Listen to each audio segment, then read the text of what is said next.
சிம்பிளா, ஈஸியா மைதா முட்டை இல்லாம நம்ம ரோஸ் குக்கீஸ் பண்ண போறோம். இதுக்கு ஒரு 70 கிராம் பட்டர் எடுத்துட்டு நல்லா பீட் பண்ணிக்கணும். பட்டர் பிடிக்கலன்னா ஆயில் போட்டுக்கங்க. பவுடர் சுகர் வந்து எடுத்துக்கலாம். ஒரு 1/2 கப் எடுத்துக்கலாம். இதையும் போட்டு நல்லா பீட் பண்ணணும். சுகர் ரொம்ப பிடிக்காதுன்னா 1/4 கப் போட்டுக்கங்க. இல்லன்னா தேன் கூட நீங்க ஊத்திக்கலாம். ஸோ இது வந்து ஸ்மூத்தா வர வரைக்கும் மிக்ஸ் பண்ணதுக்கப்புறமா, நம்ம இதில கோதும மாவு போடுறோம். அதுக்கப்புறமா கார்ன்ஃப்ளவர், கொக்கோ பவுடர்.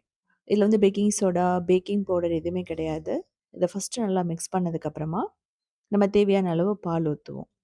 ஸோ பால் ஊத்திட்டு நல்லா சாஃப்ட்டான மாவு மாரி கொண்டு வந்துரணும். அப்பதான் அந்த பிழிய வரும். இன்கேஸ் உங்களுக்கு முட்டை பிடிக்கும்னா, ஒரு முட்டை வந்து இந்த டைம்ல ஆட் பண்ணிக்கலாம்.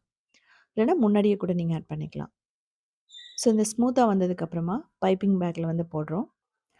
இத வந்து ஷேப் பண்ணிட்டு ப்ரீஹீட் பண்ண அவன்ல வைக்கணும். 10 மினிட்ஸ் 250 டிகிரில ப்ரீஹீட் பண்ணதுக்கப்புறமா, நீங்க ஒரு 15 மினிட்ஸ் 180 டிகிரில பேக் பண்ணீங்கன்னா சூப்பரா ரெடி ஆயிடும். குக்கர் கடாய்னா 20 மினிட்ஸ் நம்ம லோ மீடியம் ஃப்ளேம்ல பேக் பண்ணணும்.